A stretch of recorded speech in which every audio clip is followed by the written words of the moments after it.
Hai, Assalamualaikum Cik Adik, Cik Abang, Cikebum. Selamat datang kembali ke dalam channel Alif Busu. Kepada anda yang belum lagi tekan butang subscribe, please consider untuk tekan butang subscribe. Dan kepada anda semua yang terus setia ke dalam channel ini, terima kasih saya ucapkan kepada anda semua. Saya dapat satu kiriman dan DM daripada Nadia yang nak saya kupaskan tentang satu tragedi di mana dekat page Rizal Hakim, Constable maut kemalangan pemandu penumpang Myvi dipenjara dan juga didenda. Okey, saya bacakan dahulu apakah kes yang berlaku sebelum ini yang melibatkan seorang constable maut. Okey, saya akan bacakan dahulu. Dia punya kes dia pada 1 November dalam 6.45 pagi macam tu, ada satu biji kereta Myvi yang didapati mencurigakan dan telah diminta berhenti oleh satu jeep ataupun MPV pegawai peronda, dan di dalam itu mempunyai dua anggota, iaitu seorang pemandu dan juga seorang lagi adalah constable. Dan kereta Myvi itu enggan berhenti dan mereka telah berkejaran lah, atau berkejaran ke berlakulah adegan kejar-mengejar dan kereta Myvi tersebut telah bergesil dan juga kereta polis tersebut telah terbalik dan telah dilanggar oleh kereta orang awam, menyebabkan constable telah menghembuskan nafas di tempat kejadian. Dan juga pemandu tersebut, pemandu kereta polis itu sekarang ni masih lagi dekat ICU dalam keadaan tidak stabil kerana ada pendarahan di dalam otak. Baik, saya petik daripada Metro Johor Bahru. Seorang anggota polis maut manakala rakan setugas cedera parah dalam kemalangan membabitkan dua kenderaan di Jalan Kanga Tebrau, Kampung Kanga Tebrau di sini pada jam 6.24 pagi. Ketua Balai Bomba dan Penyelamat BBP Tebrau, penolong kanan pengusaha bomba Saiful Bahari Safa berkata kenderaan kereta peronda MPV yang dinaiki dua anggota polis berlanggar dengan sebuah kenderaan utility sukan dalam kurung SUV Pro 2 arus sehingga menyebabkan kereta polis tersebut terbalik. Katanya sebaik menerima panggilan kecemasan, tunjuk anggota bersama dua jentera ditugaskan ke lokasi kejadian. Kemalangan berkenaan memabitkan sebuah kenderaan peronda MPV Polis Diraja Malaysia dalam kurungan PDRM dengan sebuah kenderaan awam jenis Pro 2 Arus. Akibat kemalangan itu, penumpang kenderaan peronda MPV PDRM maut di lokasi kejadian manakala pemandunya cedera.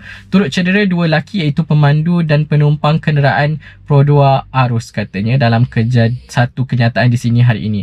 Menurut Saiful Bahari, anggota polis yang maut kemudian diserahkan kepada polis untuk tindakan lanjut manakala mangsa yang cedera dihantar ke Hospital Sultan Ismail. Constable yang maut itu adalah Constable Nicolester Dadup Unggat, iaitu seorang constable di Johor, di salah satu balai polis di sana.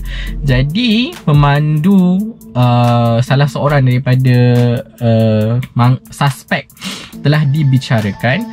Saya rasa mereka dibicarakan berasingan ataupun sebab dia ada kat sini ada satu akta jenayah dan juga ada akta dadah. Saya akan bacakan sebentar saja lagi. Pengarah Pendakwaan Negeri Johor Tengku Amir Zaki Tengku Abdul Rahman ketika dihubungi mengesahkan pendakwaan akan dilakukan. Beliau berkata betul 4 suspek berkenaan akan didakwa esok pagi di Mahkamah Magistrate Johor.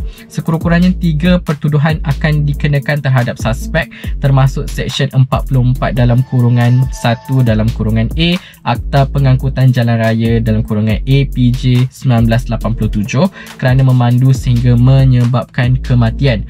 Yang kedua adalah Seksyen 15 dalam kurungan 1 dalam kurungan A Akta Dadah Merbahaya 1952 kerana memasukkan dadah dalam badan, dan Seksyen 186 Kanun Keseksaan kerana menghalang tugas polis kerana mereka enggan mengikut arahan polis.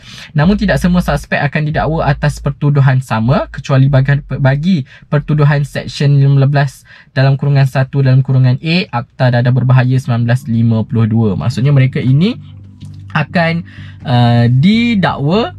Untuk akta dadah ni semua akan didakwa akta dadah, cuma untuk yang pertuduhan 44 dan kurungan 1 dan kurungan A Akta Pengangkutan Jalan Raya 1987 kerana memandu sehingga menyebabkan kematian ini hanya dikenakan kepada pemandu Myvi itu sahaja. Pemandu Myvi ini telah dijatuhkan hukuman denda sebanyak RM30,000 oleh Mahkamah Magistrate di sini, iaitu di Johor Bahru, selepas mengaku salah memandu secara membahaya sehingga menyebabkan kematian Konstebel Nicolester Dadup Unggat Ahad lalu. Magistrate Muhammad Zaki Abdul Rahman membuat keputusan berkenaan selepas Muhammad Syafiq Lokman yang berumur 25 tahun mengaku bersalah selepas pertuduhan yang dibacakan jurubahasa mahkamah. Muhammad Syafiq juga hilang kelayakan mengambil lesen memandu sehingga 5 tahun atas sabitan berkenaan, maksudnya sampai umur 30 dia takkan boleh ada lesen, dan jika gagal bayar denda berkenaan dia turut diperintah menjalani 12 bulan penjara. Maksudnya kalau tak mampu bayar RM30,000 ataupun tak ada duit, tak dibayar, maksudnya tambah lagi lah 12 bulan, jadi penjara dia 6 tahun. Yang tadi 5 tahun, so tambah lagi setahun, so jadi 6 tahun. Dan mereka yang lain tu mungkin akan didakwa di atas kesalahan mengganggu tugas polis dan juga akta dadah, memasukkan dadah dalam badan. Maksudnya mereka ini adalah mengambil dadah. Disebabkan itu mereka takut disebabkan ada pegawai peronda yang kejar dan mereka merasakan mereka dalam keadaan terancam ataupun takut mereka melakukan kesalahan. Jadi sebabkan itu mereka lari. Kalau korang tanya aku, adakah adil ataupun tidak untuk hukuman ini dijatuhkan, denda yang dikenakan ini, bagi aku mungkin ramai yang berpendapat adalah mati, dibalas mati. Tapi apabila mereka balik pula kepada kes yang berlaku ini adalah, okey, dia lari sebab dikejar oleh peronda tapi saya yakin hakim bijaksana telah melakukan tugas yang baik sebab dia ada banyak suspek dalam ni. Okey, yang pertama pemandu, lepas tu yang kedua adalah mereka yang berada di dalam kereta Myvi tersebut. Adakah pemandu itu sendiri yang ingin lari ataupun dia dapat dorongan daripada kawan-kawan dia ataupun kawan-kawan dia yang suruh lari, dan dia tak terus langgar dan okey, dia bukan direct, dia langgar dan terus mati. Dia tak langgar direct, maksudnya dia langgar PCP macam tu, so kereta tu terbalik tapi dilanggar pula oleh kereta orang awam yang lain, barulah meninggal. Tapi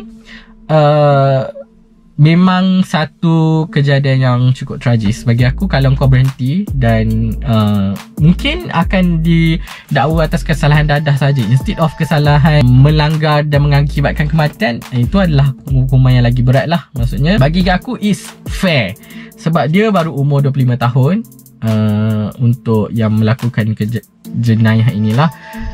Umur 25 tahun itu adalah pengajaran yang cukup baik untuk aku, untuk orang awam semua, supaya korang tahu ya, macam kalau polis kata berhenti dan terima arahan untuk berhenti. Kadang-kadang polis dia just nak periksa, tapi bila korang lari tu yang menyebabkan ianya mencurigakan, faham tak? Korang tak buat salah apa. Kalau korang tak buat salah apa-apa, korang just relax lah. Kalau jadi macam ni, bila dia lari mesti ada buat salah. So memang dah diurin dan memang mengambil dadah dekat dalam, mungkin sebelum tu ataupun memang dah disahkan memang ada dadah dalam badan mereka. Jadi adil. Dan kita akan dengar, saya rasa pertuduhan ini tidak dibacakan sekali. Mungkin mereka yang lain tu dia akan bacakan hari lain pertuduhan mereka. Dan kalau mereka mengaku bersalah, mereka akan dikenakan, itulah yang macam saya sebutkan tadi, hukuman di bawah akta dadah berbahaya. So